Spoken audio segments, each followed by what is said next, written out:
अनीता, तुझे कितनी बार कहा है ऐसे अमीर और बिगड़े हुए लोगों के मुंह मत लगाकर।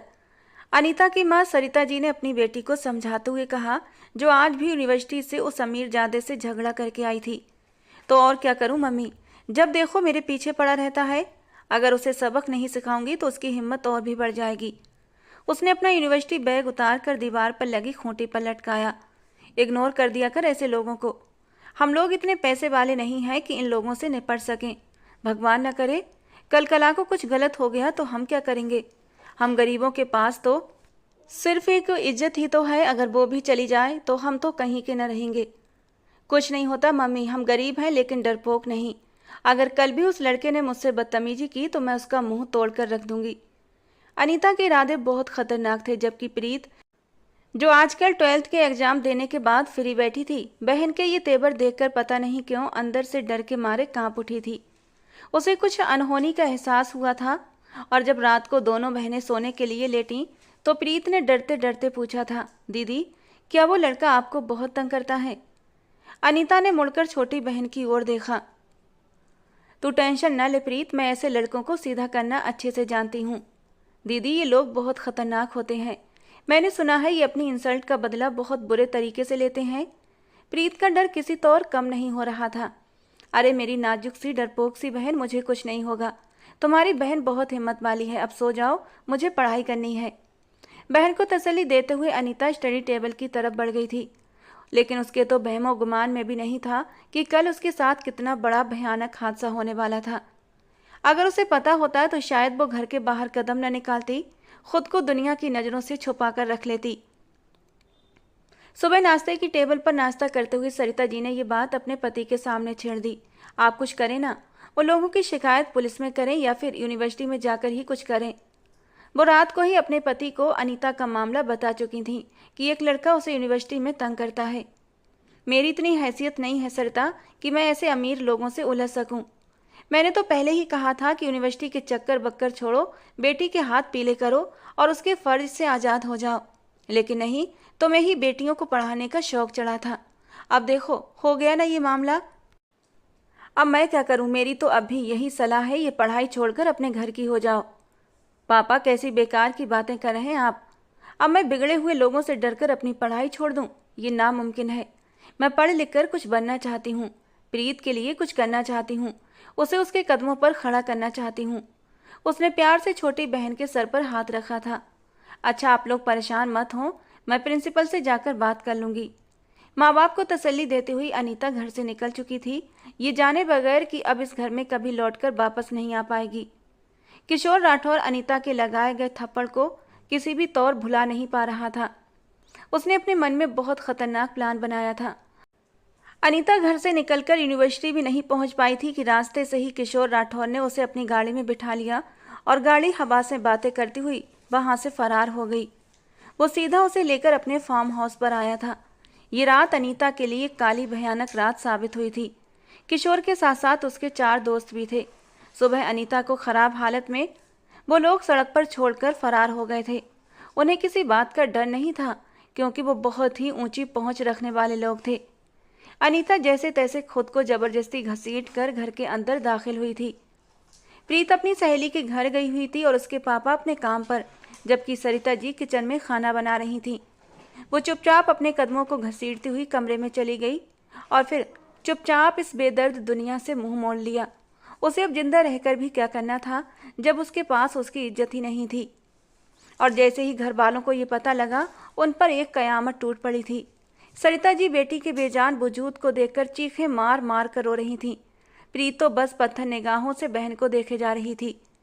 अनीता के पापा को ये खबर दी गई और वो भागे भागे घर आए थे। बेटी जिस हालत में थी वो देख न सके और चुपचाप आंसू बहाते हुए अपने कमरे में चले आए। आंखें बंद करके बेड पर लेट गए। उनका दिल इतना बड़ा सदमा सह न सका और वो चुपचाप इस दुनिया से चल बसे। एक ही घर से 2 मौतें हुई थीं, ये मंजर देखने वालों की आंखें नम कर गया था। प्रकृति का यही तो नियम है, मरने वालों के साथ मरा नहीं जाता। दोनों माँ बेटी तन्हा इस दुनिया में रह गई थीं, लेकिन अपनी जिंदगी को घसीटने के लिए। कभी प्रीत अपनी माँ को सहारा देती तो कभी सरिता जी अपनी बेटी प्रीत को संभालती। दोनों माँ बेटी ही एक दूसरे के आंसू पोंछती थीं, लेकिन प्रीत ने और उसकी माँ ने सोच लिया था किशोर राठौर को सजा जरूर दिलवाएंगी। वो अपने बड़े से ऑफिस में फाइल्स में सर झुकाए उन्हें चेक करने में बिजी था जब उसके कानों में बाहर से शोर शराबे की आवाजें सुनाई दी। उसने फौरन अपनी पर्सनल सेक्रेटरी को अंदर बुलाया और बाहर के बारे में पूछा। उसे पता चला कि एक लड़की है जो बगैर अपॉइंटमेंट के ऑफिस में आई है और जिसे गार्ड बाहर निकाल रहे हैं, मगर वो लड़की जिद पर अड़ी हुई है कि उसे तन्मय आर्या से हर कीमत पर मुलाकात करनी है। तन्मय आर्या कुछ देर सोचता रहा, फिर अपनी सेक्रेटरी को कहा कि उस लड़की को अंदर भेजो। जब वो लड़की अंदर दाखिल हुई तो तन्मय आर्या उसे देखता ही रह गया था। 17-18 साल की कमसिन लड़की, चेहरे पर मासूमियत, बड़ी बड़ी सुनहरी आंखें जिनमें तैरता पानी साफ नजर आ रहा था। तन्मय आर्या तो था ही हुस्न परस्त, कैसे उसकी मासूमियत भरे हुस्न से नजरें हटाता। वो इस वक्त डार्क ब्लू सिंपल से सूट में थी, वाइट दुपट्टा उसके कंधों पर पड़ा हुआ था। शायद वो लड़की रोती रही थी, उसकी सुनहरी आंखें रोने की वजह से गुलाबी हो रही थीं। बेचैनी से उसने अपने नाजुक गुलाबी होठों को कुचल कुचल कर और भी लाल कर लिया था। उसकी नज़र उस लड़की के मासूम और खूबसूरत चेहरे पर जम सी गई थी। अचानक उस लड़की ने अपने गले से एक पतली सी सोने की चैन उतार कर टेबल पर रख दी और आंखों में आंसू भरकर तन्मय आर्या के सामने हाथ जोड़कर खड़ी हो गई। सर, भगवान के लिए मेरी मदद कर दें, मैं बहुत गरीब हूँ। मेरी दीदी के साथ बहुत जुल्म हुआ है, उन्हें इंसाफ दिला दें। मैं आपकी फ़ीस के नाम पर बस आपको ये सोने की चैन दे सकती हूँ। ये मेरी माँ की आखिरी निशानी है। उसकी सुनहरी आंखों से टप टप आंसू गिर रहे थे, खूबसूरत होंठ काँप रहे थे। तन्मय आर्या एक ट्रांस की सी हालत से बाहर आया और उसे नरमी से कुर्सी पर बैठने का इशारा किया। बताओ तुम्हारी प्रॉब्लम क्या है? उसने बहुत ही नरम अंदाज में उससे पूछा था और धीरे धीरे वो उसे अपने सारी प्रॉब्लम बताने लगी। और प्रीत की कहानी सुनकर तन्मय आर्या ने गहरी सांस ली थी। प्रीत और उसकी बेसहारा बीमार माँ, जिन पर गम के पहाड़ टूट पड़े थे, उनके घर की बर्बादी के जिम्मेदार आज़ाद घूम रहे थे। वो अपनी बहन को इंसाफ दिलाना चाहती थी। तन्मय आर्या का नाम उसने सुन रखा था, जो इस शहर का सबसे मशहूर और महंगा वकील था, जिसकी फ़ीस वो लोग अफोर्ड नहीं कर सकते थे। मगर वो एक उम्मीद पर चली आई थी, ये सोचकर कि शायद वो वकील उस पर तरस खाकर उसका केस लड़ने को तैयार हो जाए। आते वक्त उसकी माँ ने अपने सोने की चैन उसे दे दी थी कि अगर वो बिना फीस के केस लेने से मना कर दे तो एडवांस के तौर पर ये चैन उस वकील को दे देना, जिसकी कीमत सिर्फ और सिर्फ 25,000 रुपये थी। अपनी पूरी कहानी सुनाने के बाद वो उसके सामने हाथ जोड़कर विनती करने लगी थी। सर, मेरी बहन को इंसाफ दिला दें, बदले में मैं आपके घर की नौकरानी तक बनकर हमेशा के लिए काम करने के लिए तैयार हूँ। मैं आपकी फ़ीस का एक एक पैसा चुका दूंगी। तन्मय आर्या कुछ पल सोचता रहा, फिर एक गहरी मुस्कुराहट उसके लबों पर आई थी। एक नया ख्याल उसके दिमाग में आया। वो बहुत ही खामोशी के साथ अपनी कुर्सी से उठा और उसके सामने जाकर खड़ा हो गया। उसकी सुनहरी आंखों में आंखें डालकर बोला, मैं तुम्हारी बहन का केस फ्री में लड़ने को तैयार हूँ और तुम्हारी बहन को इंसाफ भी दिलाऊंगा, लेकिन एक शर्त पर, अगर तुम 1 महीने के लिए मुझसे शादी करके मेरे साथ रहोगी तब। प्रीत का रंग सफ़ेद पड़ा था। उसका मतलब वो अच्छी तरह समझ गई थी। वो इंसान बदले में उसका वजूद चाहता था। 1 महीने तक उसका इस्तेमाल करके जब उसका मन भर जाता उसे छोड़ देता। एक गहरी दुख भरी सांस लेकर उसने हाँ कर दी। उसे पता था आज की दुनिया में कोई भी बिना मतलब के किसी का काम नहीं करता। फिर कम से कम उस वकील के अंदर इतनी तो इंसानियत थी कि वो उसके साथ शादी के बाद ही उसे हासिल करना चाहता था। बिना शादी के उसने उसे अपने करीब आने की शर्त नहीं रखी थी। बढ़ना चाहता तो वो उसे 1-2 दिन के लिए ऐसे ही बिना शादी के भी इस्तेमाल करने की शर्त रख सकता था। और यहीं पर प्रीत के दिल में थोड़ा सा सुकून था कि वो भले 1 महीने के लिए ही सही, लेकिन कम से कम उसकी पत्नी तो बनकर रहेगी। उसके दिल को कोई मलाल नहीं होगा कि उसने एक नाजायज रिश्ता जोड़ा था। उसने गहरी सांस लेते हुए हाँ कर दी। हालांकि हाँ कहते हुए उसकी आंखों से 2 आंसू टूटकर उसके गालों पर आए थे, जिन्हें उसने जल्दी से अपने दुपट्टे के कोने से रगड़कर साफ कर लिया था। अब जबकि फैसला कर ही लिया था तो फिर रोने का क्या फ़ायदा था। तन्मय आर्या ने उसका एड्रेस अपनी डायरी पर नोट कर लिया और कहा कि वो कल उसके घर आएगा और कल ही वो शादी करके उसे अपने साथ ले जाएगा। ये कहते हुए उसने अपना कार्ड भी प्रीत की तरफ बढ़ा दिया था, जिसे उसने अपनी मुट्ठी में दबोच लिया। उसके दिल पर एक भारी बोझ आ पड़ा था। वो अपनी बहन को इंसाफ दिलाने के लिए ये कौन सा फैसला ले चुकी थी। उसकी बहन की इज्जत खराब हुई थी अपनी बहन को इज्जत दिलाने, उसे इंसाफ दिलाने के लिए वो ये केस लड़ना चाहती थी, लेकिन यहाँ पर तो वो खुद ही अपनी इज्जत दांव पर लगा चुकी थी। क्या ये फैसला सही था? कहीं वो कोई बड़ी गलती तो नहीं करने जा रही थी? उसके दिलो दिमाग में एक जंग सी छिड़ी हुई थी, लेकिन उसने सोच लिया था कि मैं उन दरिंदों को यूं आज़ाद नहीं घूमने दूंगी जिन्होंने ज़बरदस्ती मेरी बहन के साथ जुल्म किया था। मैं तन्मय आर्या की तलाकशुदा पत्नी बनकर चाहे पूरी जिंदगी बैठी रहूं, लेकिन उन दरिंदों को सजा जरूर दिलवाऊंगी। यही सोचकर उसके दिल में सुकून की लहर दौड़ गई थी। घर आकर उसने अपनी माँ को सारी बात बता दी कि मम्मी, शायद हमारा भगवान हम पर कृपा किए हुए है, क्योंकि वो वकील हमारा केस लड़ने के लिए मान गया है। उसने नजरें चुराते हुए अपनी माँ को ये बात बताई थी। हालांकि शादी वाली बात उसने अभी अपनी माँ से छिपा ली थी। उसके अंदर हिम्मत ही नहीं थी। वो कैसे अपनी माँ को बताती कि वो कितना बड़ा सौदा करके आई थी, जबकि उसकी माँ की आंखों में आंसू चमकने लगे थे। उन्होंने बेटी को सीने से लगा लिया। मुझे उम्मीद थी प्रीत, हमें इंसाफ जरूर मिलेगा।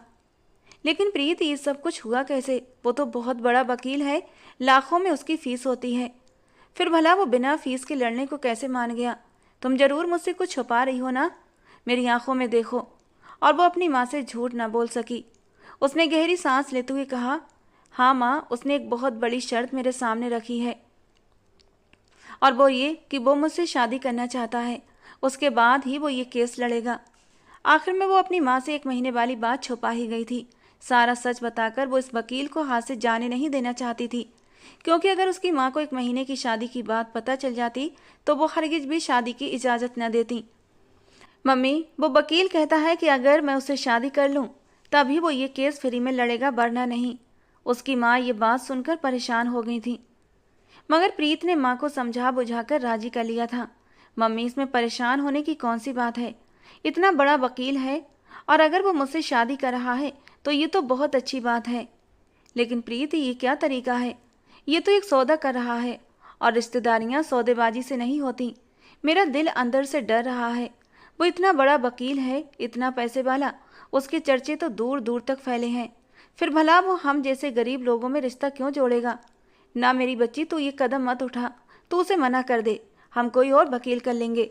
मैं तेरी जिंदगी दांव पर नहीं लगा सकती। और फिर अभी तेरी उम्र ही क्या है? 18 साल की होने में भी अभी पूरे 2 महीने बाकी हैं। मैं तुझे अभी उस अमीर जादे से शादी करने की इजाज़त नहीं दे सकती। हाँ, अगर ये रिश्ता नॉर्मल तरीके से आता तो मैं कुछ सोच सकती थी, लेकिन इन हालात में हरगिज नहीं, जब उसने सौदेबाजी में ये शादी करने का फैसला किया है। जबकि प्रीत ने जैसे तैसे अपनी माँ को समझाकर राजी किया था कि मम्मी, इसके अलावा हमारे पास कोई दूसरा चारा नहीं।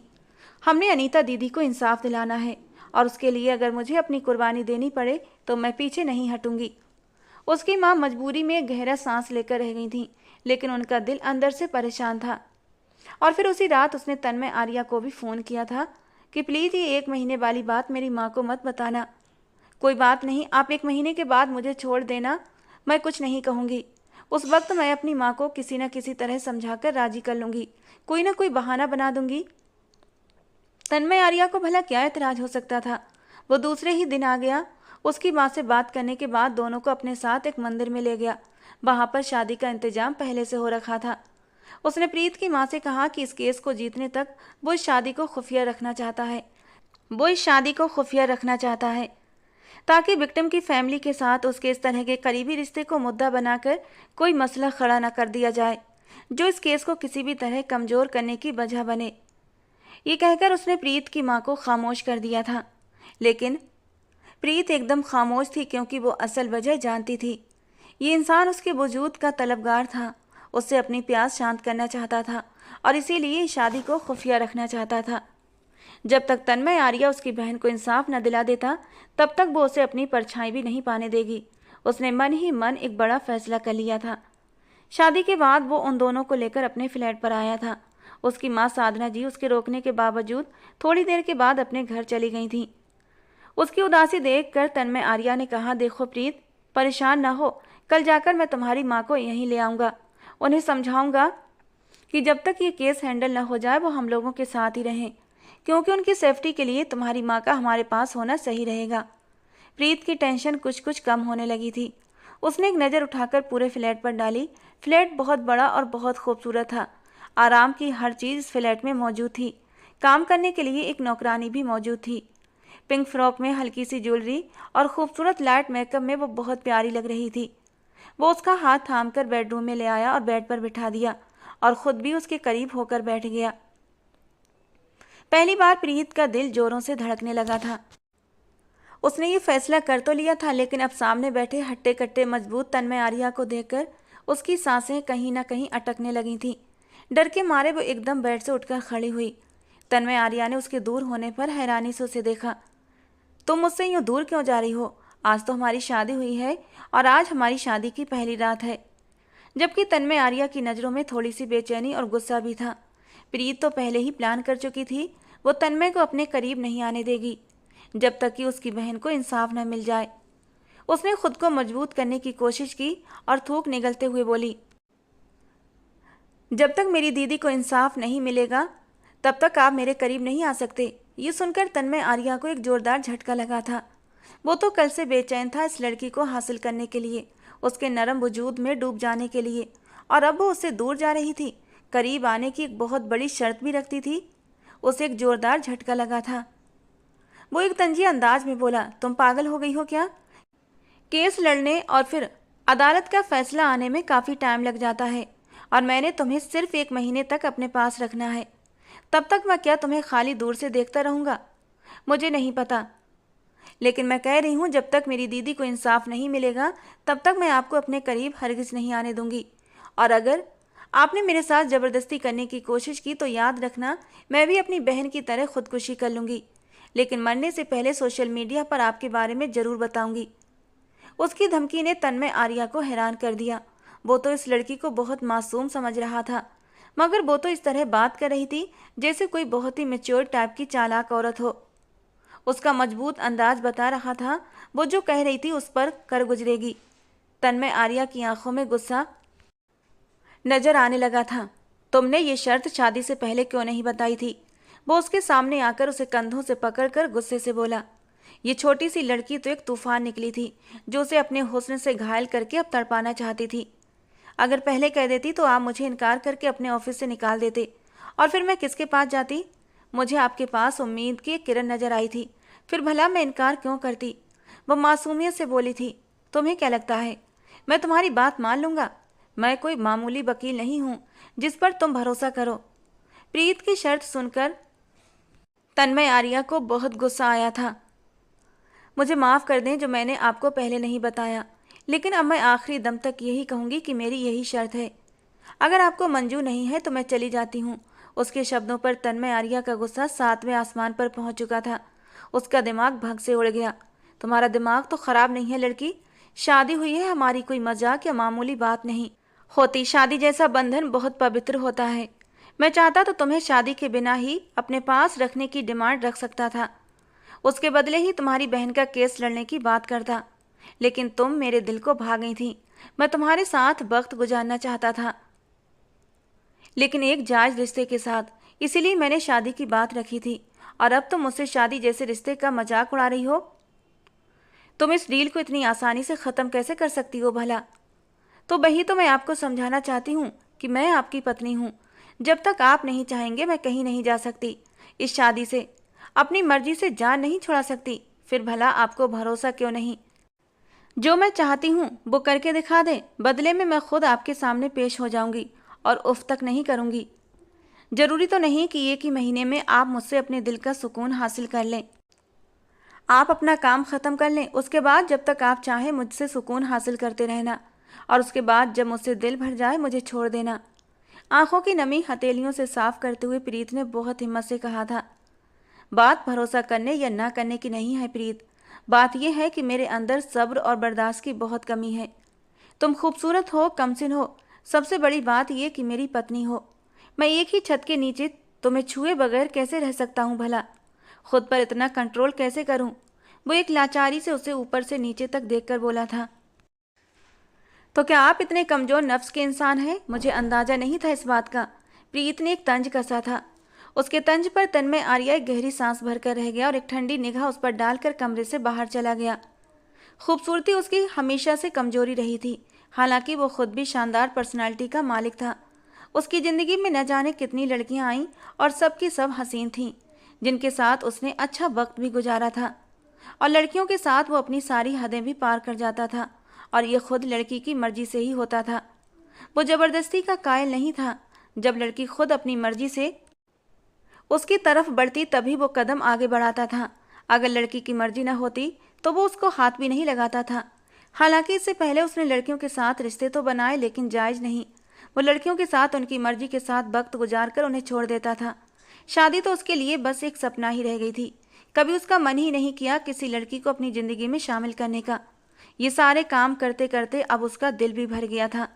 एक बहुत लंबे समय से उसकी जिंदगी में अब कोई लड़की नहीं आई थी, मगर उस दिन जब उसके ऑफिस में कमसिन सी वो मासूम सी प्रीत आई और उसकी नज़र उसके मासूम हुस्न पर पड़ी तो तन्मय का दिल घायल हो गया और एक बार फिर पुरानी फीलिंग्स जाग उठी।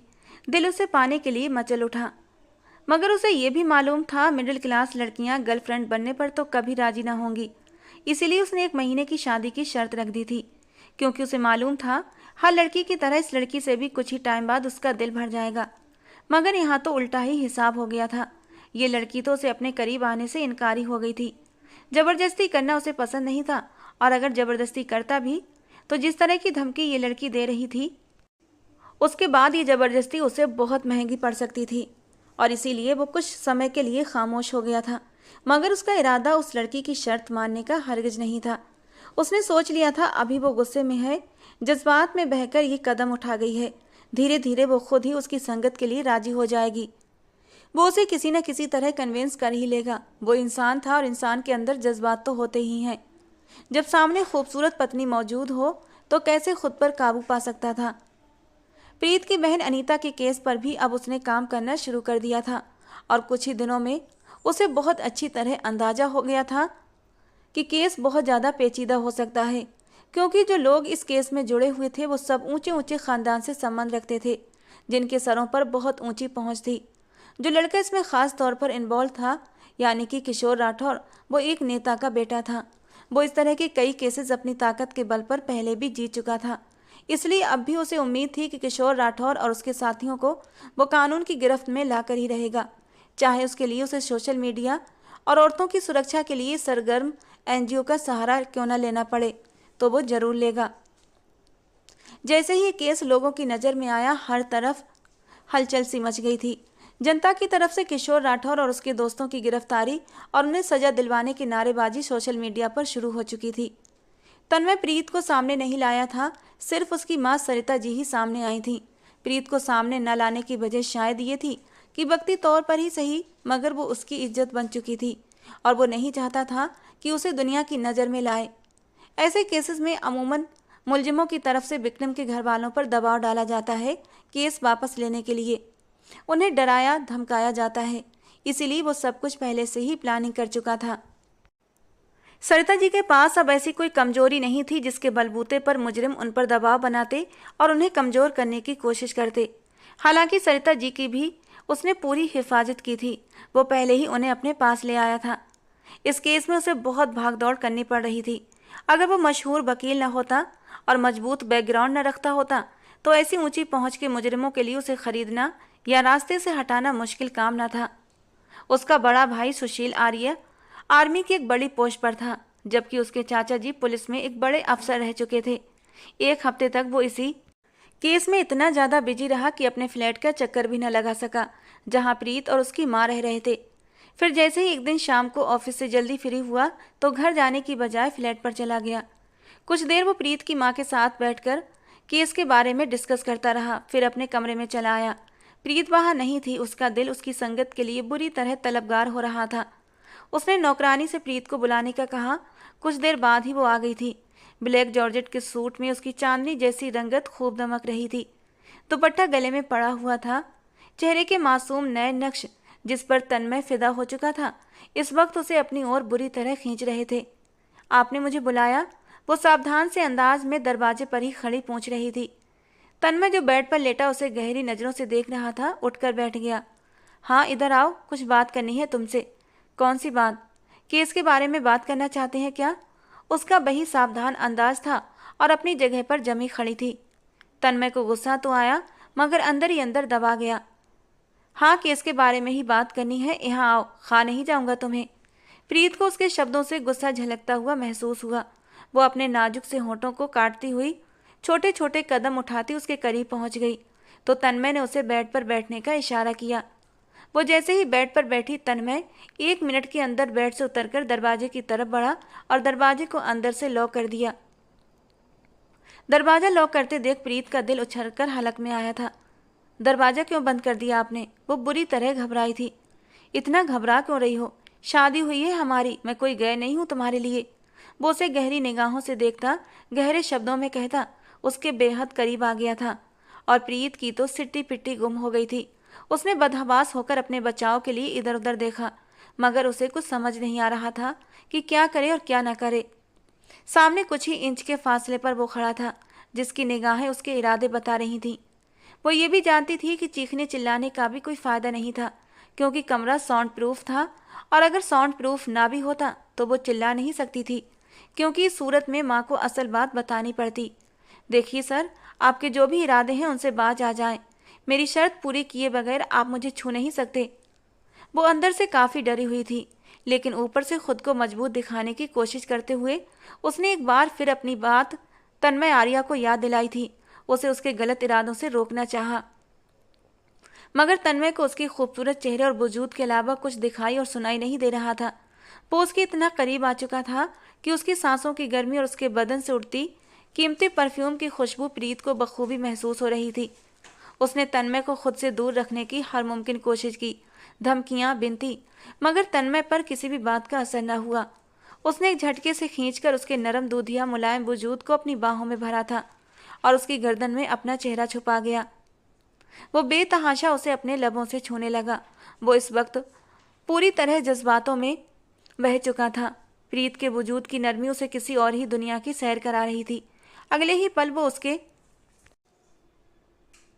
आंखें जज्बात की शिद्दत से लाल होने लगी थीं। तन्मय के शरीर का एक एक अंग प्रीत को पाने के लिए मचल उठा था, जबकि प्रीत एक सहमी हुई हिरनी जैसी लग रही थी। वो खुद ही तो इस दलदल में फंसने आई थी। अब जब फंस चुकी थी तो रोने या चीखने चिल्लाने का कोई फायदा नहीं था। गलती तन्मय की नहीं थी, उसने तो पहले ही सब कुछ क्लियर करके उसे बता दिया था। उसे किसी भी धोखे में नहीं रखा था। गलती तो खुद प्रीत की थी। अगर उसे अपनी शर्त रखनी थी तो उसे शादी से पहले ही अपनी शर्त तन्मय को बतानी थी, और अब तो वो अपने जाल में खुद फंसी थी। तो शिकारी का शिकार होने के लिए उसे खुद ही अपने आप को पेश करना था। थोड़ी देर तक उसने खुद का बचाव करने की कोशिश की, लेकिन फिर बाद में वो कोशिश भी बंद कर दी और अपना वजूद उसकी बाहों में ढीला छोड़ दिया था। हालांकि उसके चेहरे पर थोड़ा सा डर जरूर था, क्योंकि अभी वो इस तरीके के किसी भी रिश्ते के लिए खुद को दिमागी तौर पर तैयार नहीं कर पाई थी। उसने तो कभी इस रिश्ते की नाजुकता के बारे में सोचा ही नहीं था। उसके चेहरे पर फैला डर और उसके वजूद के कंपन को महसूस करके एक पल के लिए तन्मय चौंका जरूर था। फिर उसके लबों पर एक हल्की सी मुस्कान आई थी। वो उसके गालों को अपनी उंगलियों से छूते हुए बहुत ही मदहोश अंदाज में बोला था, मुझे पता है तुम इस वक्त डर रही हो, लेकिन तुम्हें डरने की बिल्कुल भी ज़रूरत नहीं है। तुम मुझे बहुत पसंद हो। तुम्हें मैं एक बार नहीं बार बार पाना चाहता हूँ। और नाजुक फूलों की खुशबू को महसूस किया जाता है, उन्हें मसल कर फेंक नहीं दिया जाता। सारा डर अपने दिलो दिमाग से निकाल दो। मैं इन खूबसूरत पलों में तुम्हारा साथ चाहता हूँ। आई होप तुम्हें भी मेरी संगत में सुकून मिलेगा। ये कहते कहते उसने एक झटके से उसे अपनी बाहों में समेट लिया था। लाइट बंद करता हुआ वो उसे बेड पर लेकर आया था। उसके गले में पड़े दुपट्टे को उतार कर उसने साइड पर रख दिया था और पूरी तरह उसके ऊपर आते हुए उसकी नरमाहट को महसूस करने लगा, और उसकी किसी भी ना को खातिर में न लाते हुए बस उस पर हावी होता चला गया। और प्रीत को खुद के बचाने की हर कोशिश बेकार हो गई। सुबह जब तन्मय की आँख खुली और उसका नशा उतरा तो उसे रोते देखकर वो शर्मिंदा हो गया था। वो उससे माफ़ी मांगना चाहता था, मगर प्रीत उसका हाथ झटक कर कमरे से बाहर चली गई थी। तन्मय ने खुद को तसल्ली दी कि उसे शर्मिंदा होने की क्या ज़रूरत है। उसने कुछ गलत तो नहीं किया है ना। आखिर को वो उसकी पत्नी थी। उस रात के 3 दिन तक दोबारा वहाँ नहीं गया था। हाँ, नौकरानी से फ़ोन पर उसकी खैर खबर लेता रहता। 2 दिन बाद केस की पहली पेशी थी, जिसमें प्रीत की माँ का अदालत में पेश होना जरूरी था। वो खुद उनको लेने गया था। प्रीत से केस के संबंधित कुछ सवाल जवाब भी किए, मगर उसका अंदाज उखड़ा उखड़ा था, जिसकी वजह तन्मय को अच्छे से मालूम थी। पहली पेशी के बाद प्रीत की मां सरिता जी दोबारा अदालत न जा सकीं। एक रात वो सोईं तो सुबह मुर्दा हालत में पाई गईं। प्रीत का तो रो रो कर बुरा हाल था। तन्मय ने उसे संभालने की हर मुमकिन कोशिश की, लेकिन वो नाकाम रहा। माँ की मौत ने उसे तोड़कर रख दिया था। वो तन्मय से कहती, मैं इसी उम्मीद पर जी रही हूँ कि मेरी बहन के मुजरिमों को आप सजा दिलवाएंगे और मैं अपनी आंखों से देखूंगी और तभी मुझे सुकून मिलेगा। जवाब में बॉबी बड़े यकीन से कहता, ऐसा ही होगा, मैं ये केस जीत कर दिखाऊंगा। मगर तन्मय का दावा पहली बार नाकाम साबित हुआ और वो केस हार गया। हालांकि उसे 100% उम्मीद थी कि वो जीत जाएगा। उसने तो मुलजिमों के खिलाफ तमाम सबूत भी हासिल कर लिए थे, मगर मुलजिमों ने रातों रात जज को खरीदकर फैसला अपने हक में करवा लिया। तन्मय आर्या को एक गहरा धक्का लगा था। प्रीत का रिएक्शन बहुत खतरनाक था। वो उसका गिरेबान पकड़कर जोर से चिल्लाई थी, तन्मय आर्या, तुमने मुझे धोखा दिया है। मेरा वजूद जबरदस्ती हासिल करके अपना मतलब पूरा किया है और मुझे सजा देने के लिए जानबूझकर केस हार गए या फिर दूसरी पार्टी से रिश्वत खाई है। मैं तुम्हें कभी माफ़ नहीं करूंगी। वो फूट फूट कर रो पड़ी।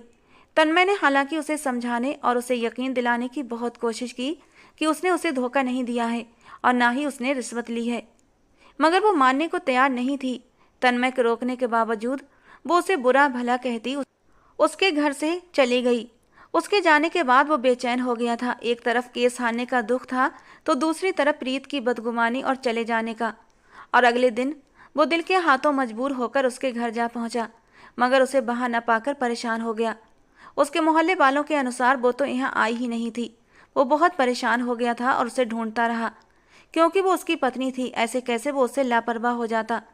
2 दिन की कोशिश के बाद प्रीत तो ना मिली, मगर उसके बारे में एक छोटा सा क्लू मिल गया था। जिस दिन वो उसके घर से निकली थी, रोड पर एक काली गाड़ी उसके सामने आई थी, जिसमें मौजूद कुछ नकाबपोश लोगों ने जबरदस्ती उसे गाड़ी में बिठा लिया था। ये सीन सड़क पर लगे सीसीटीवी कैमरे में रिकॉर्ड हुआ था और ये सब जानकर तन्मय आर्या गुस्से के मारे बिफर उठा था। उसे समझ आ गया था ऐसी हरकत कौन कर सकता है। जरूर ये किशोर राठौर ही कर सकता था। जब तक वो उसके घर में रही सुरक्षित थी, जैसे ही बाहर निकली घात लगाए शिकारियों ने उसे पकड़ लिया था। उसे समझ नहीं आ रहा था बिना सबूत के किशोर राठौर के गिरेबान पर हाथ कैसे डाले। अगर ये खबर मीडिया तक आ जाती तो उसकी अपनी भी बदनामी होती। सोच विचार करने के बाद उसने अपने एक बहुत ही करीबी दोस्त विकास से मशवरा किया था, तो उसने बदले में किशोर राठौर की बहन को उठाने को कहा कि उससे डील की जा सके। किशोर राठौर की बहन भी प्रीत की ही हम उम्र थी। कई दिन की निगरानी के बाद तन्मय उसे उठाने में कामयाब हो गया और फिर किशोर राठौर से कांटेक्ट करके कहा, अगर अपनी बहन चाहते हो तो मेरी पत्नी मेरे हवाले कर दो। पहले तो किशोर राठौर पागल कुत्ते की तरह रिएक्ट करने लगा। इस बात से ही इनकारी हो गया कि उसने तन्मय आर्या की पत्नी को किडनैप किया है। मगर जब तन्मय ने उसे संगीन नतीजे की धमकियां दी, तब जाकर वो नॉर्मल हुआ और प्रीत को सही सलामत पाकर तन्मय की जान में जान आई थी। वो जिस वक्त बेडरूम में दाखिल हुआ, वो घुटनों में सर दिए बुरी तरह रो रही थी। वो उसके करीब जा बैठा और उसे प्यार से पुकारा, मगर ना तो प्रीत ने जवाब दिया और ना ही उसके रोने में कमी आई। तन्मय ने धीरे से उसके बाजू पर हाथ रखा तो वो यूं उछली जैसे करंट लगा हो। हाथ मत लगाइए मुझे, वरना बहुत बुरा अंजाम भुगतना पड़ेगा आपको। सूजी हुई लाल आंखों और गालों पर बहते आंसुओं के साथ वो गुस्से से उंगली उठाते हुए तन्मय को वार्न कर रही थी। देखो प्रीत, तुम बेकार में ही मुझ पर गुस्सा कर रही हो। मैंने हर मुमकिन कोशिश की थी, मगर मुजरिम बहुत ही चालाक थे। उन्होंने बहुत ही सफाई से केस अपने हक में ले लिया था। तन्मय ने सफाई देनी चाहिए, मगर प्रीत बेहद गुस्से से उसकी बात काट कर बोली, सफाई देने की जरूरत नहीं। जो इंसान आज तक कोई केस नहीं हारा, वो मेरा केस कैसे हार गया? सिर्फ इसलिए ना कि मैं भारी फीस न दे सकी और मुजरिमों ने जेब गर्म कर दी आपकी, और आप जानबूझकर ये केस हार गए। Just shut up. उसके फिर से रिश्वत के इल्जाम पर तन्मय के तन बदन में आग लगी थी और अचानक ही उसका हाथ उठा और प्रीत के नाजुक गाल पर जा पड़ा। वो गाल पर हाथ रखे हैरान सी उसे देखे गई। अगले ही पल वो चेहरे पर दोनों हाथ रखकर जोर जोर से रोने लगी। तन्मय गहरी सांस लेता हुआ अपने गुस्से को कंट्रोल करने लगा। कुछ देर बाद उसका गुस्सा ठंडा हुआ तो प्रीत को रोता देखकर उसे शर्मिंदगी ने घेर लिया। सॉरी यार, बट तुम्हें गलत फहमी हुई है, ऐसा कुछ भी नहीं था। मुझे दौलत की कमी नहीं है, आज तक मैंने कभी हराम का पैसा नहीं कमाया। प्लीज़ ये दोबारा मत सोचना कि मैं रिश्वतखोर हूँ। मैं ये बात बर्दाश्त नहीं कर पाता। वो अपने बालों में हाथ घुमाता बेबसी से बोला था। प्रीत ने कोई जवाब न दिया, बस रोती रही। तो वो उसके करीब आकर बैठा। प्लीज़ प्रीत, रोना बंद करो। मैं वादा करता हूँ इस केस को दोबारा अदालत में दायर करूँगा और इस बार उन्हें जीतने नहीं दूंगा। तुम्हारी दीदी को इंसाफ जरूर मिलेगा। वो तसल्ली भरे अंदाज में बोला, मगर प्रीत भड़क कर बोली, नहीं चाहिए इंसाफ, ना ही मुझे अब भरोसा है आपकी किसी भी बात पर। मुझे अपने घर जाना है अभी और इसी वक्त। वो रोते हुए उठ बैठी। तन्मय परेशान हो गया। अब तुम इस घर से नहीं जाओगी प्रीत, क्योंकि बाहर तुम सुरक्षित नहीं हो। देख लिया ना तुमने। ये तो मेरा धन्यवाद करो, तुम मेरी पत्नी थी। इस वजह से अगवा करने के बावजूद किशोर राठौर ने तुम्हें कोई नुकसान नहीं पहुंचाया, क्योंकि वो जानता था अगर ऐसा कुछ करता तो फिर मेरे हाथों बच न पाता। आपको मेरी चिंता करने की जरूरत नहीं। चाहे अब वो दोबारा मुझे अगवा कर ले या फिर चाहे मुझे जान से ही क्यों ना मार दे, आपको कोई लेना देना नहीं। और ना ही मैंने पहले आपसे कहा था कि मुझे बचाने आओ। सो अपने काम से काम रखो और मेरी जान छोड़ दो। वो गुस्से से बोली, कैसे अपने काम से काम रखूं? पत्नी हो तुम मेरी। तन्मय ने हल्का सा मुस्कुराकर कहा, पत्नी हूं तो तलाक देकर ये रिश्ता खत्म कर दें। वो बिना सोचे समझे कह गई। जज सटा, प्रीत फिजूल की बातें करके मुझे गुस्सा दिलाकर दोबारा हाथ उठाने पर मजबूर मत करो। तन्मय के माथे पर बल पड़े थे। कुछ गलत नहीं कहा मैंने। 1 महीने का कॉन्ट्रैक्ट था, अब खत्म हो गया 1 महीना। सो आजाद करें मुझे। इंसाफ तो मेरी बहन को आप दिला ही चुके हैं, प्रीत ने तंजिया अंदाज में कहा। तन्मय ने अपने होंठ भींचे और फिर कुछ पल बाद सर्द अंदाज में बोला, कॉन्ट्रैक्ट मैरिज वाली बात, उस शर्त को भूल जाओ, क्योंकि जब तुम्हारा काम मैं नहीं कर पाया तो इस कॉन्ट्रैक्ट वाली शर्त की भी अब कोई अहमियत नहीं। वो उससे नजरें चुराते हुए बोला था। हालांकि सच तो ये था कि उसका दिल उसे छोड़ने के लिए राजी ही नहीं था। क्या मतलब? प्रीत ने हैरानी से उसे देखा। मतलब ये कि तुम मेरी पत्नी हो और अब हमेशा रहोगी। उसने प्रीत की आंखों में आंखें डालकर पूरी सच्चाई के साथ ये बात कही थी। अगर मुझे डिवोर्स नहीं देंगे तो मैं अदालत के जरिए आपसे तलाक लूंगी। जो बात उसके दिमाग में आई वो एकदम कह गई, जबकि प्रीत की बात पर तन्मय के होठों पर एक हल्की सी मुस्कान आई थी। एक वकील को धमकी दे रही हो और बिना फीस के? मेरे बगैर तुम्हारा केस लड़ेगा कौन? और मैं अपने खिलाफ तो कम से कम तुम्हारा केस हरगिज नहीं लड़ने वाला। तन्मय शरारती अंदाज में कहते हुए उसकी बात को मजाक में उड़ा गया। ठीक है, नहीं देनी तलाक तो मत दें, मगर इतना याद रखिएगा, मैं आपके साथ नहीं रहूंगी, चली जाऊंगी यहाँ से। उसने तन्मय को धमकी दी। मेन गेट पर सिक्योरिटी बढ़ा दी है मैंने, फिर भी तुमने इस घर से बाहर कदम निकालने की गलती की तो मैं तुम्हारी टांगें तोड़कर रख दूंगा। वो गुस्से से घूरते हुए उसे वार्निंग दे रहा था और वो पैर पटकती हुई दूसरे कमरे में चली गई। तन्मय बेड पर लेटकर सोचने लगा। वो उस पर ज़्यादा सख्ती भी नहीं कर सकता था, क्योंकि उसके सख्ती से वो उससे और भी ज़्यादा नफरत करने लगेगी। अभी कुछ देर पहले जो हाथ उठाया उसका भी उसे पछतावा हो रहा था। अगले कई दिनों तक वो उसे मनाने की कोशिश करता रहा, मगर वो किसी भी तरह मान नहीं रही थी। तन्मय दिल के हाथों मजबूर था, क्योंकि इन दिनों जब वो उसे ढूंढ रहा था तब उसे बुरी तरह एहसास हुआ था कि वो तो उसकी मोहब्बत में गिरफ्तार हो चुका था। जो 1 महीने की कॉन्ट्रैक्ट मैरिज थी उसे भुलाए अब उसके साथ पूरी जिंदगी गुजारने का इरादा रखता था, मगर वो उसके साथ रहने को तैयार नहीं थी। बार बार घर जाने की रट लगाए हुए थी, जिस पर तन्मय के सब्र का पैमाना भर चुका था और गुस्से में एक बार फिर वो उसे अपने संगत की सजा दे बैठा। हालांकि तन्मय ने सोचा था जब तक प्रीत का दिल उसकी तरफ साफ नहीं हो जाता वो उसके करीब अब दोबारा नहीं जाएगा, लेकिन अपने दिल का क्या करता जो बार बार प्रीत के लिए मचलता था। और उस दिन भी वो उस पर चीख चिल्ला रही थी, गुस्सा कर रही थी। जब आगे बढ़कर तन्मय ने उसे अपनी बाहों में समेट कर उसके होठों पर अपने प्यार की मोहर लगाते हुए उसे खामोश करा दिया था और धीरे धीरे वो उसके वजूद में खोने लगा, जबकि प्रीत की नफरत और बदगुमानी उसके लिए और भी ज़्यादा बढ़ चुकी थी। सुबह जब वो ऑफिस जाने के लिए तैयार हो रहा था तब भी वो बुरी तरह रो रही थी। वो नजरें चुराए उसे देख रहा था और जब वो ऑफिस से आया तब भी उसे रोते हुए पाया। और अब तो तन्मय का गुस्सा 7वें आसमान पर पहुंच चुका था। वो गुस्से से बुरी तरह झुंझलाया। आखिर तुम्हारे साथ प्रॉब्लम क्या है प्रीत? जायज रिश्ता है हमारे बीच। अगर तुम्हारे करीब आया हूं तो कौन सा पाप कर दिया? मेरी मर्जी के बगैर क्यों आए? तुम एक बहुत ही घटिया और हवस परस्त इंसान हो। वो रोते हुए चिल्लाई थी, जबकि तन्मय का दिमाग घूम गया। उसे गुस्सा कम आता था, मगर जब भी आता बहुत तेज आता था। क्या कहा? मैं हवस परस्त हूँ? तन्मय ने गुस्से के आलम में उसकी कलाई को अपनी सख्त पकड़ में जकड़ते हुए जोर से झटक दिया तो प्रीत की दर्द के मारे चीख निकल गई। दोबारा मेरे लिए ऐसे घटिया शब्द इस्तेमाल किए तो फिर अपना हाल देखना। वो उसे सोफे पर धकेल कर दहाड़ा तो प्रीत की डर से जबान बंद हो गई। और फिर दोबारा से उसने तन्मय से बदतमीजी नहीं की थी, मगर सीधे मुंह बात भी नहीं करती थी। कुछ दिनों से उसकी तबीयत खराब रहने लगी थी। तन्मय ने कई बार डॉक्टर के पास चलने को कहा, मगर वो राजी नहीं होती थी। एक दिन वो डॉक्टर को घर पर ही ले आया। डॉक्टर ने चेकअप के बाद जो खुशखबरी सुनाई, तन्मय बहुत खुश हुआ था, मगर वो गुमसुम हो गई। तन्मय पर अभी गुस्सा और नफरत कम नहीं हुई थी कि उसकी निशानी भी आ गई कोख में। गम गुस्से से उसका वजूद जल उठा। उसने बड़ी मुश्किलों से अपनी हालत पर काबू पाया और तन्मय के सामने खामोश रही, वरना उसका दिल तो कर रहा था उस इंसान का गला दबा दे जिसने उसे धोखा देकर उसे इस झंझट में फंसा दिया था। वरना उसकी उम्र ही क्या थी, सिर्फ 18 साल। उसने दिल में पक्का इरादा कर लिया था, वो उसके इरादों पर पानी फेर कर रहेगी। दूसरी तरफ तन्मय बाप बनने की खबर से न सिर्फ खुश था, बल्कि अब उसे अपने खानदान से इंट्रोड्यूस भी कराने का सोच रहा था।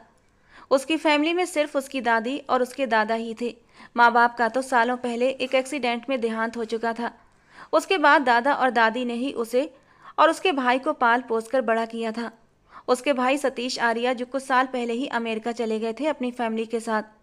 वो जानता था दादी और दादा को अपनी शादी का बताया तो उसे बहुत डांट सुनने को मिलेगी। फिलहाल वो दोनों सतीश भाई के पास अमेरिका गए हुए थे। जैसे ही वो वापस आते, तन्मय अपनी शादी के बारे में उन्हें बताने का इरादा रखता था और दिमागी तौर पर हर डांट के लिए खुद को तैयार कर चुका था। रात को ही उसने प्रीत से कहा था कि कल मैं तुम्हें अपने घर ले जाऊंगा, अपनी फैमिली के पास। प्रीत जवाब में बिल्कुल खामोश रही। तन्मय नहीं जानता था उसके दिमाग में क्या चल रहा है, क्योंकि अब वो किसी भी तरह का रिएक्शन शो नहीं करती थी। खामोश सोचों में गुम रहती, यहाँ तक कि उसके करीब आने पर भी उसे दूर जाने की कोशिश नहीं करती थी, बल्कि बहुत ही सुकून से उसकी बाहों में खुद को ढीला छोड़ देती। एक दिन जब वो सोकर उठा और अपना मोबाइल ऑन किया तो हैरान रह गया। उसके फेसबुक अकाउंट से एक ऐसी पोस्ट की गई थी जो उसके करियर की तबाही की वजह बन सकती थी। पोस्ट में लिखा था कि मैं स्वीकार करता हूं, मैंने अनीता के केस में मुलजिमों से रिश्वत ली थी, जिसकी वजह से जानबूझकर मुझे हारना पड़ा। पोस्ट को किए 10 घंटे हो चुके थे और अब तक हजारों की तादाद में लोग देख भी चुके थे और कमेंट भी कर चुके थे। वो फौरन ही समझ गया ये किसकी हरकत हो सकती है। रात को सोने से पहले उसने किसी वजह से अपने मोबाइल का पासवर्ड हटाया था और फिर लगाना भूल गया। यही उससे गलती हुई थी। उसके सोने के बाद प्रीत को ये हरकत करने का मौका मिल गया। उसके दोस्तों की, क्लाइंट्स की मैसेज और कॉल आ रहे थे। हर कोई जानना चाहता था क्या वाकई उसने ऐसा किया था। तन्मय ने जल्दी से न सिर्फ पोस्ट डिलीट की, बल्कि दूसरी पोस्ट लिखकर बताया कि मेरा अकाउंट कुछ घंटे के लिए हैक हो गया था और जिसने हैक किया था उसी ने ये हरकत की है। प्रीत जो ये हरकत करने के बाद अपने दिल ही दिल में डर रही थी, हैरान रह गई जब तन्मय ने उससे कुछ भी नहीं कहा। शायद इस तरह खुद को अच्छा दिखाकर ये साबित करना चाहता है कि वो उसे कितना प्यार करता है। मैं तो उसे ऐसी सजा दूंगी कि खुद के किए पर पछताएगा, प्रीत ने नफरत से सोचा। हालांकि वो उसका हर मुमकिन ख्याल रखता था, मगर उसके साथ उसकी कड़ी निगरानी भी करता था, क्योंकि उसे प्रीत पर भरोसा नहीं था। इसीलिए उसके अकेले बाहर जाने पर पाबंदी थी।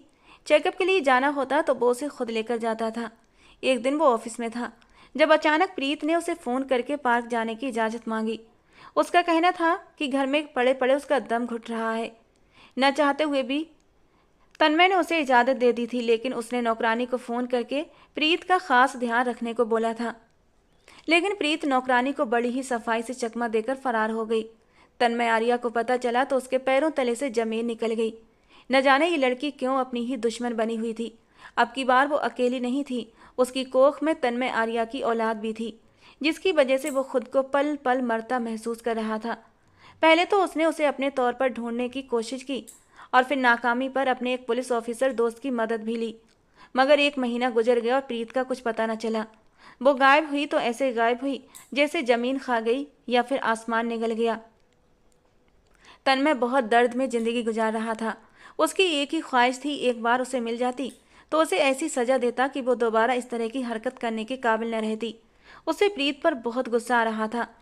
अगर वो उसके सामने होती तो उस पर सारा गुस्सा निकाल देता।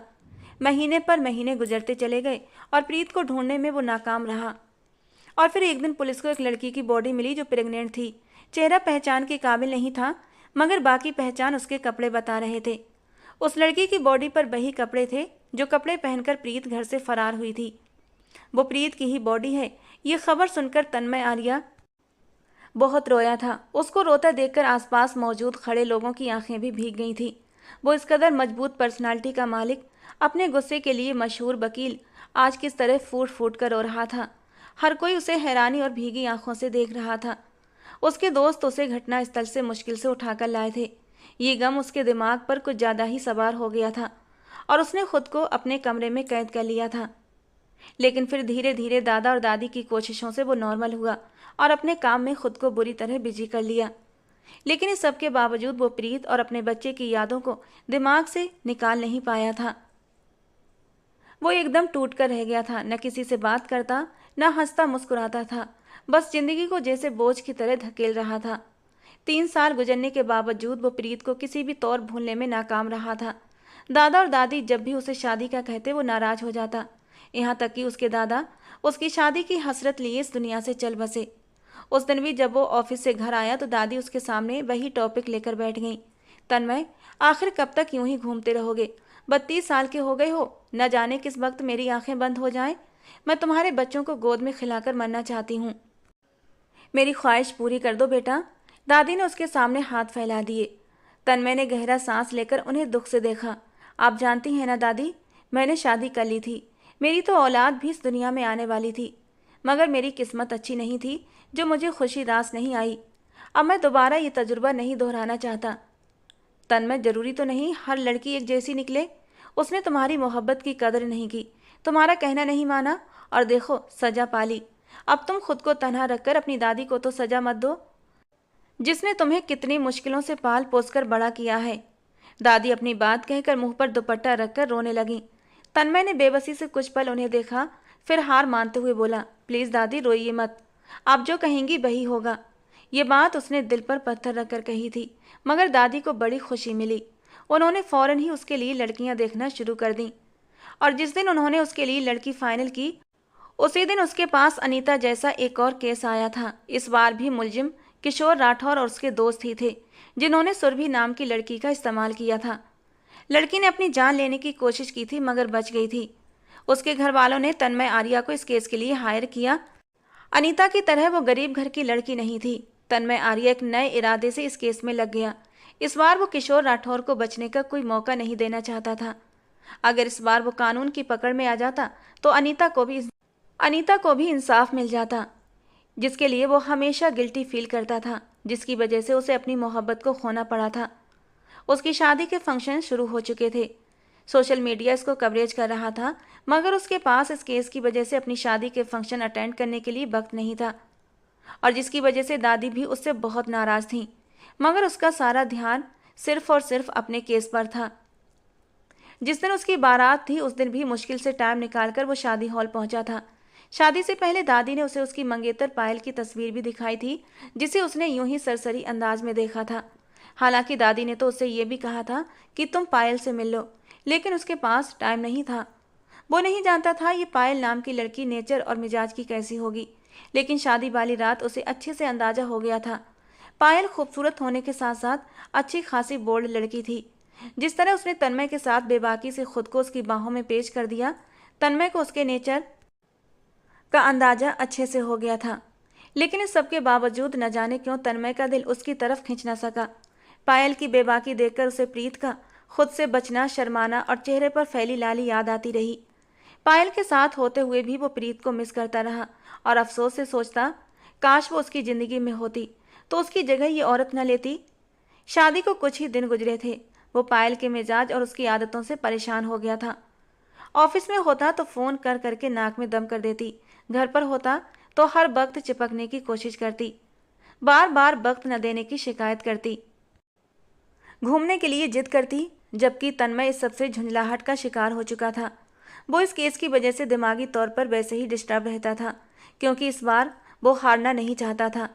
लड़की के घर वालों को किशोर राठौर की तरफ से केस वापस लेने के लिए ब्लैकमेल किया जा रहा था, मगर तन्मय ने उन्हें केस खत्म करने से रोक रखा था। वो खुद पर्सनली तौर पर उनको सिक्योरिटी दे रहा था।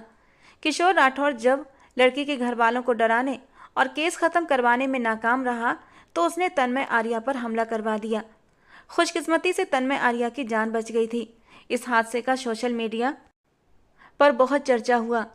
जब तन्मय के भाई सतीश आर्या को इस केस की खबर हुई तो वो भी अमेरिका से हिंदुस्तान आ गए और उन्होंने भी तन्मय का साथ दिया।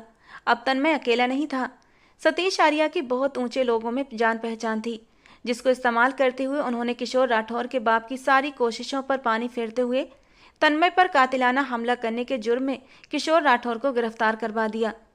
जब वो एक बार सलाखों के पीछे चला गया तो तन्मय के लिए सुरभि और अनीता के केस के सारे सबूत इकट्ठे करना कोई मुश्किल काम नहीं रहा था। और फिर उसने सारे सबूत इकट्ठे करके उन्हें अदालत में पेश कर दिया।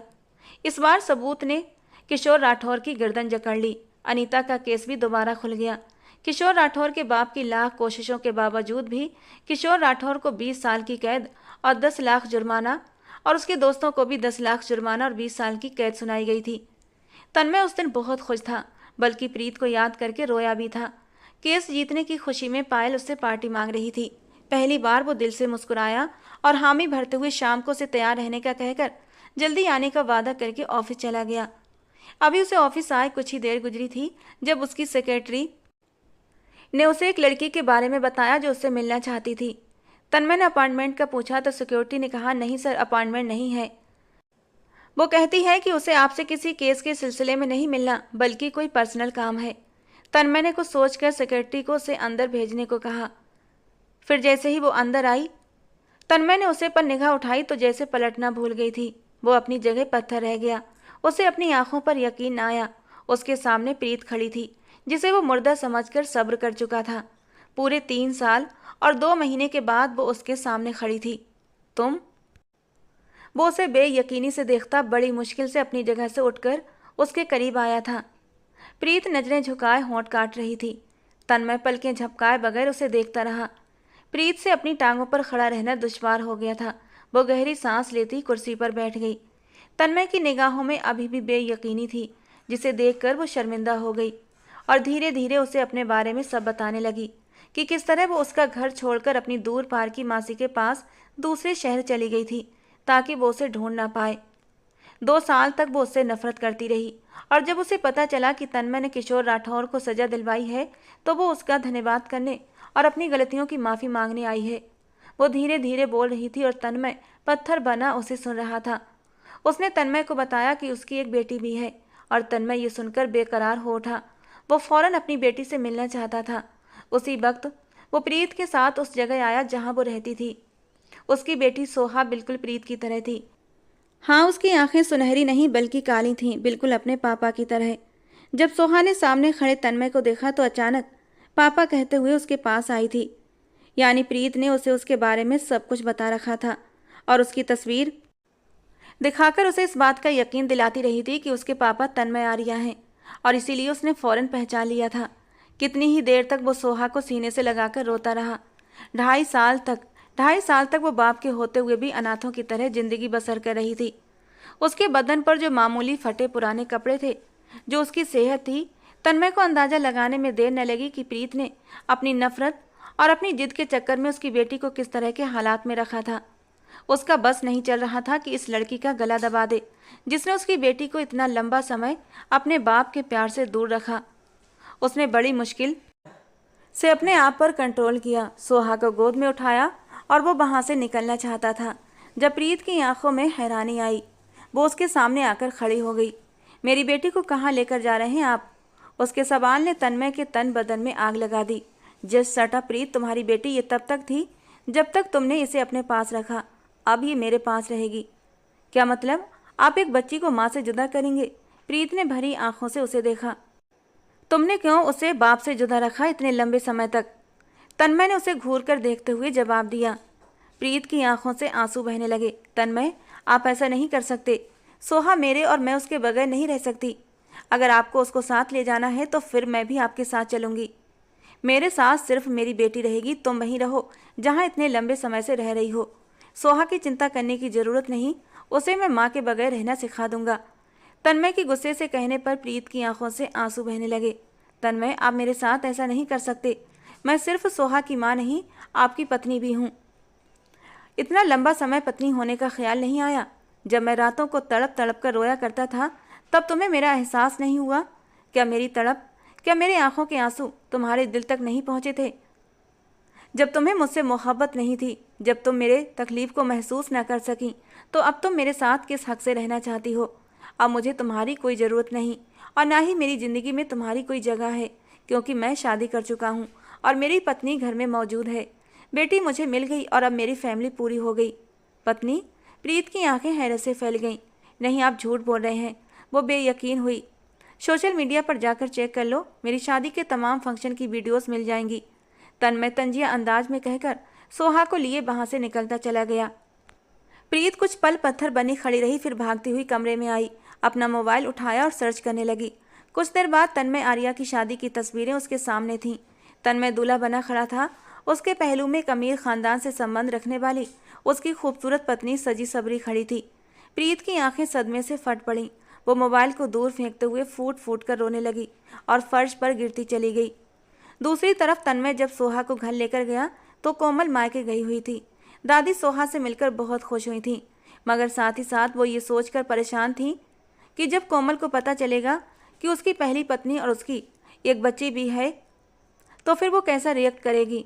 मगर तन्मय को परवाह नहीं थी। उसने दादी से साफ कह दिया कि अगर कोमल उसकी बेटी को कबूल नहीं करेगी और अलग होना चाहेगी तो वो उसे रोकेगा नहीं। उसके लिए अपनी बेटी से ज़्यादा ज़रूरी कोई नहीं। प्रीत का रो रोकर बुरा हाल था। 2 दिन की सोहा की जुदाई और तन्मय की शादी के सदमे ने उसे बेहाल कर दिया था। तीसरे दिन वो मुश्किल से अपने वजूद को घसीटती तन्मय के घर का एड्रेस इधर उधर से पूछती वहां जा पहुंची, मगर गार्ड ने उसके हुलिये को देखते हुए उसे अंदर न जाने दिया। किसी भिखारन की तरह वो गेट पर बैठी गार्ड की विनती करती रही, तो आखिरकार उसे तरस आ गया। उसने तन्मय से कांटेक्ट करके उसके बारे में बताया तो तन्मय ने सख्ती से मना कर दिया। उसे प्रीत पर बहुत गुस्सा था। उसने गुस्से से चीखते हुए कहा, उस लड़की को भगा दो। प्रीत रोती हुई उस वक्त तो चली गई, मगर दूसरे दिन वो तन्मय के ऑफिस जा पहुंची। उसकी सिक्योरिटी के रोकने के बावजूद प्रीत जबरदस्ती तन्मय के रूम में घुस गई। सिक्योरिटी के शोर करने पर गार्ड फौरन वहां पहुंचे, मगर तन्मय ने उन सबको रोक दिया। उनके जाने के बाद वो गुस्सीली और सर्द भाव के साथ प्रीत की तरफ देखने लगा। प्रॉब्लम क्या है तुम्हारी? क्यों तमाशा लगा रही हो अपना बार बार? तन्मय, आपको मेरे ऊपर दया नहीं आती? मेरे साथ ऐसा मत करें, मैं सोहा के बगैर मर जाऊंगी, वही तो मेरा एक इकलौता सहारा है। वो रोते हुए तन्मय के कदमों में गिरकर बेहोश हो चुकी थी। तन्मय जो उसे धुतकारना चाहता था, उसके बेहोश होने पर उसका दिल कटकर रह गया। वो प्रीत के बेहोश वजूद को अपनी बाहों में उठाकर अस्पताल लाया। उसके पूरे स्टाफ ने हैरानगी के साथ ये मंजर देखा था। प्रीत को फौरन इमरजेंसी में ले जाया गया। तन्मय के चेहरे पर परेशानी थी। वो चाहकर भी खुद को इस लड़की के लिए परेशान होने से रोक नहीं पा रहा था। कुछ ही देर बाद डॉक्टर इमरजेंसी रूम से बाहर आते दिखाई दिए तो वो बेकरारी से उसकी तरफ तेजी से लपका। डॉक्टर साहब, मेरी वाइफ ठीक तो है ना? तन्मय ने बेचैनी से पूछा तो डॉक्टर ने कहा, किसी गहरे सदमे की वजह से उनका नर्वस ब्रेकडाउन हुआ है। अगर आप उनको लाने में थोड़ी सी देर और कर देते तो उन्हें बचाना मुश्किल हो जाता। तन्मय का दिल बैठ गया था। उसके चेहरे का रंग सफ़ेद पड़ गया। उसे खोने के ख्याल से ही दिल की धड़कन तेज हुई थी। उसे अपने रवैये पर शर्मिंदगी महसूस होने लगी। कई घंटे के बाद जाकर प्रीत जब होश में आई तो पहला शब्द उसके मुंह से निकला था वो सोहा का नाम था। तन्मय को बहुत गहरा अफसोस हुआ। उसने फौरन घर पर फ़ोन किया और नौकर को सोहा को लाने को कहा। सोहा को अपने सामने पाकर प्रीत को यूं महसूस हुआ जैसे नई जिंदगी मिल गई हो। वो पागलों की तरह सोहा को चूमती ऊंची आवाज़ में रो रही थी। तन्मय ने बड़ी मुश्किल से उसे चुप करवाया और फिर कुछ खिलाने में कामयाब हुआ, क्योंकि डॉक्टर के अनुसार 2 दिन से उसका मैदा बिल्कुल खाली था। 3 दिन हॉस्पिटल में वो एडमिट रही। तन्मय ने उसकी देखभाल के लिए 2 नर्सेस हायर कर ली थी। रोज़ वो सोहा को उससे मिलवाने भी लाता। जब उसे डिस्चार्ज किया गया तो वो सीधा उसे घर लेकर आया था। दादी प्रीत के साथ लिए दिए अंदाज में पेश आई थी। कोमल अब तक मायके में ही थी। तन्मय प्रीत से कुछ ज़रूरी बात करने के अलावा कोई दूसरी बात नहीं कर रहा था, मगर इसके बावजूद वो उसका पूरा ख्याल रखता था। जब कोमल आई तो तन्मय की पहली पत्नी और बेटी को देखकर वो हैरान रह गई और फिर उसने एक बड़ा हंगामा मचा दिया। तन्मय का उससे जोरदार झगड़ा हुआ था। उसकी एक ही शर्त थी कि तन्मय अपनी पहली पत्नी को तलाक दे दे और बेटी भी उसके हवाले कर दे, जबकि तन्मय ने साफ कह दिया, अगर रहना है तो मेरी पहली पत्नी और बेटी को कबूल करना होगा, वरना तुम्हारी मर्जी। जबकि दादी भी तन्मय से नाराज़ थीं। उनका कहना था कि प्रीत ने उसे इतनी तकलीफ़ दी, उसकी बेटी को उससे दूर रखा और अब उसको अपना रहा है, उसे पायल की बराबरी दे रहा है। तन्मय का कहना था वो प्रीत को इसलिए नहीं छोड़ सकता क्योंकि वो उसकी बेटी की माँ है। कोमल और उसके बीच झगड़ा बढ़ता जा रहा था, जिसमें प्रीत एक तरफ खामोश डरी सहमी कैदी की तरह इंतजार करती रही कि न जाने उसके बारे में क्या फैसला होता है। तन्मय जब किसी भी तरह अपनी बीवी और बेटी से दूर होने को तैयार न हुआ तो पायल ने तलाक लेने का फैसला कर लिया और तन्मय को कोई फर्क न पड़ा। हाँ, दादी उससे काफ़ी समय तक नाराज नहीं थी, जिन्हें तन्मय ने बड़ी मुश्किल से मना लिया था। प्रीत उसके इंतजार में थी, न जाने कब अपनी नाराजगी खत्म करके उसकी तरफ लौटता है। वो उसका दिल जीतने की हर मुमकिन कोशिश कर रही थी। उसका खाना, कपड़े, हर चीज़ का ख्याल रखने की जिम्मेदारी उसने अपने सर पर ले रखी थी। कुछ समय तो तन्मय का रवैया प्रीत के लिए इंसल्ट भरा और रूड रहा, मगर धीरे धीरे वो दिल के हाथों मजबूर होकर नरम पड़ने लगा। वो प्रीत से हमेशा के लिए नाराज नहीं रह सकता था, क्योंकि उसके दिल में पहले की तरह उसकी मोहब्बत मौजूद थी। इस समय में अगर वो किसी चिंगारी की तरह राख में दबी रही, मगर जैसे ही तन्मय आर्या ने खुद से ये स्वीकार किया तो मोहब्बत की चिंगारी पूरी तरह भड़क उठी। और इस बार प्रीत ने पूरे दिल से राजी होते हुए उसे अपना आप सौंपा था, क्योंकि उसका दिल भी तन्मय की मोहब्बत का दम भरने लगा था।